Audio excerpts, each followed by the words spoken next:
Hello friends. तो gold के price 56,000 को क्रॉस कर चुके हैं। और अगर आप मार्केट में जाएंगे या मीडिया पर सुनेंगे या किसी भी आस पड़ोस में किसी से भी आप सुनेंगे तो सबका यही कहना है कि गोल्ड के प्राइसेस 60,000 तक जाएंगे, 70,000, 80,000, 1 लाख तक भी जा सकते हैं। But if you take my personal view, then I will not be surprised that in the coming future, in the next 6 months or 1 year or 2 year, the gold prices brings down to 45,000 rupees or even to 40,000 rupees. Yes, but ये जानने से पहले कि gold के prices किस तरह से behave करेंगे इन द कमिंग फ्यूचर, ये जानना अत्यंत आवश्यक है कि गोल्ड के प्राइसेस क्यों बढ़ रहे हैं। What are the main factors which are influencing the rising the gold prices. So I have listed out certain factors which has resulted in rising the gold prices. इसमें सबसे पहला जो फैक्टर है वो है इंक्रीज डिमांड। हम सभी को पता है कि किसी भी चीज की या किसी भी प्रोडक्ट की अगर डिमांड इंक्रीज होती है तो उसके प्राइसेस बढ़ जाते हैं। पर डिमांड इंक्रीज होने के ऊपर भी सर्टेन फैक्टर्स हैं। गोल्ड की जो डिमांड इंक्रीज हो रही है उसके ऊपर भी सर्टेन फैक्टर। तो चलिए इन सब फैक्टर को एक बार डिटेल में डिस्कस कर लेते हैं। उसके बाद हम ये जानेंगे कि आने वाले फ्यूचर में गोल्ड किस तरह से बिहेव कर सकता है।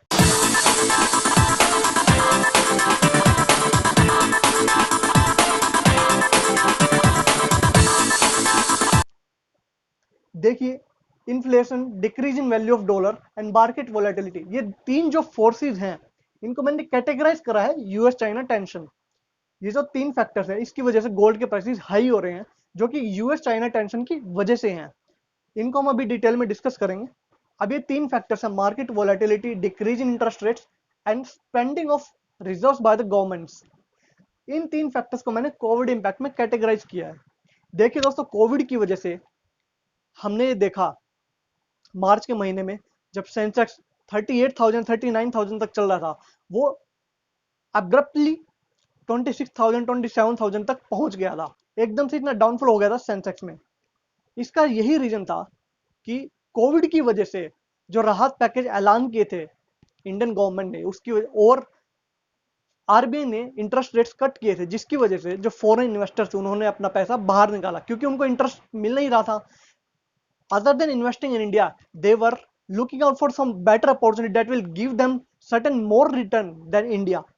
So वो अपना पैसा बाहर निकाल रहे थे। अराउंड $12 बिलियन उन्होंने अपना पैसा बाहर निकाला, जिसकी वजह से सेंसेक्स 38,000 39,000 से सीधा 26-27,000 तक पहुंच गया था मार्च में। सेम राहत पैकेजेस फॉरेन गवर्नमेंट्स भी निकाल रही थी। अब ये जो गवर्नमेंट राहत पैकेजेस देती है, ये जो गवर्नमेंट के फेडरल रिजर्व्स होते हैं उनमें से गवर्नमेंट राहत पैकेजेस देती है। अब जब सरकार राहत पैकेज का ऐलान करती है, इसका एक नेगेटिव इंपैक्ट पड़ता है जो कि इन्फ्लेशन को बढ़ावा देता है। इन्फ्लेशन किस प्रकार से बढ़ती है राहत पैकेज की वजह से, आइए एक नजर उसके ऊपर भी डाल लेते हैं। देखिए, मान लेते हैं 4 लोग हैं जिनके पास 25-25 रुपए हैं, तो टोटल इनके पास 100 रुपए हैं। And because the resources are limited everywhere, तो मेरे पास 100 रुपए के चावल है मार्केट में अवेलेबल, तो ये चारों लोग 25-25 रुपए के चावल खरीद सकते हैं। अब मैं मान लेता हूं कि गवर्नमेंट नोट प्रिंट कर देती है 300 रुपए के, और इन 4 लोगों को 300 रुपए 75-75 रुपए बांट देती है, तो इनके पास अब नेट 100 रुपीज की वैल्यू हो जाती है। Now each one has ability to purchase that 100 rupees rice because the rice are limited, resources are limited. So हर एक बंदा 100 रुपए के राइस परचेज करने की काबिलियत रखता है। पर एक्चुअली में ऐसा नहीं होता क्योंकि हमारे पास रिसोर्सेज लिमिटेड है।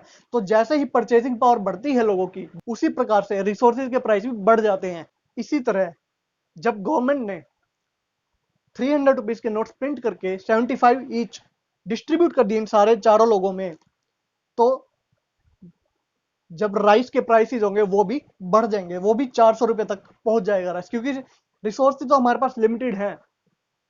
अगर एक ही बंदा 100 रुपए के राइस परचेस कर लेगा तो बाकी लोग क्या खाएंगे, क्योंकि रिसोर्सेज तो हमारे पास लिमिटेड है। इसलिए महंगाई बढ़ जाती है जैसे ही सरकार एडिशनल मनी प्रिंट करती है, एडिशनल मनी मार्केट में लेके आती है। अब ये एडिशनल मनी मार्केट में किसी भी प्रकार से लाई जा सकती है, चाहे एडिशनल नोट्स प्रिंट करके, चाहे राहत पैकेज का ऐलान करके लोगों की परचेसिंग पावर बढ़ा दी जाती है, जिस वजह से इन्फ्लेशन को बढ़ावा मिलता है। अब ये एक वोलेटिलिटी का भी बड़ा इंडिकेटर है।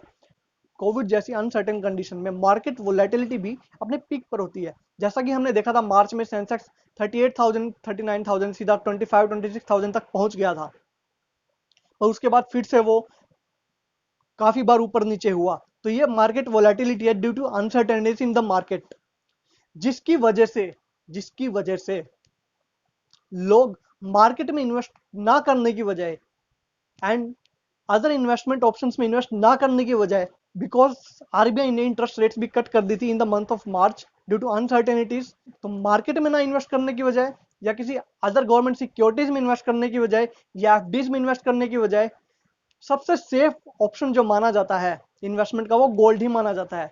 तो लोग गोल्ड की तरफ ज्यादा अट्रैक्ट हो रहे हैं। इसी अट्रैक्शन की वजह से गोल्ड की डिमांड बढ़ रही है और जैसे ही गोल्ड की डिमांड बढ़ेगी तो गोल्ड के प्राइसेस भी बढ़ेंगे। तो हमने अब ये 3 फैक्टर्स देखे, अब हम ये वाले 2 फैक्टर्स भी देख लेते हैं कि यूएस चाइना टेंशन की वजह से गोल्ड के प्राइसेस पर किस प्रकार से प्रभाव पड़ता है।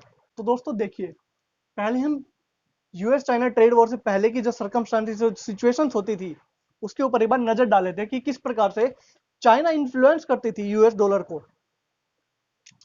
देखिए, चाइना एक्सपोर्ट करती थी, अब जो यूएस है, यूएस की इंडस्ट्रीज है वो काफी डिपेंडेंट है चाइना के प्रोडक्ट्स पे।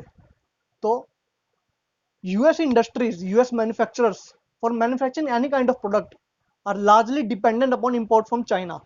So they import from China in bulk. मान लेते हैं चाइना ने एक्सपोर्ट किया या यूएस ने इंपोर्ट किया $50 मिलियन का from China and China imports $20 million from US. Now what the situation will depict, net revenue of China will be $30 million and net revenue or trade deficit of US will be $30 million।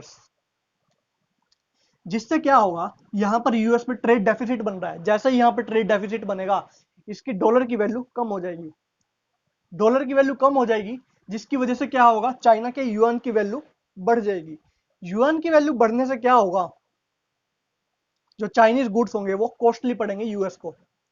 अब अगर US को costly पड़ेंगे Chinese goods तो US के जो manufacturers है वो import करना कम कर देंगे। इंपोर्ट करना कम कर देंगे तो चाइना के पास जो फॉरेन रिजर्व्स हैं यूएस डॉलर के वो कम हो जाएंगे, जो कि चाइनीज गवर्नमेंट कभी चाहती नहीं, बिकॉज चाइना हमेशा स्ट्रॉन्गेस्ट करेंसी बनना चाहती है। China always want to become the market leader.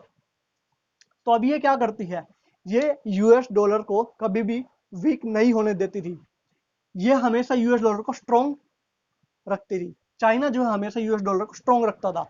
वो कैसे करता था, जो इसके पास $30 मिलियन का सरप्लस था वो ये इन्वेस्ट कर देता है यूएस के बॉन्ड्स में, ट्रेजरी बॉन्ड्स में, यूएस ट्रेजरी बॉन्ड्स में ये चाइना इन्वेस्ट कर देता था। जिससे क्या होता था, चाइना ने डिमांड हाई करी डॉलर की।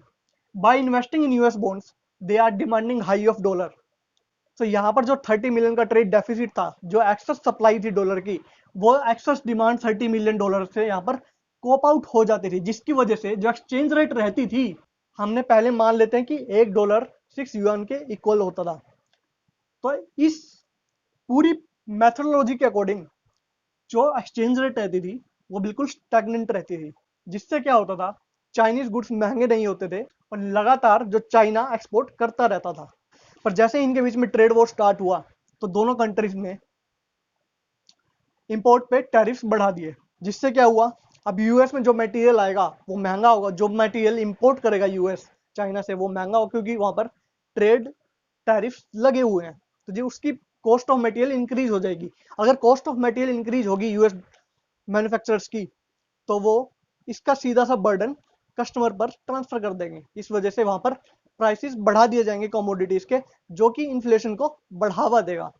अगर वहां पर इन्फ्लेशन अराइज होगी तो उसकी करेंसी डाउन चली जाएगी, डॉलर डाउन चला जाएगा अगर इन्फ्लेशन होगी तो।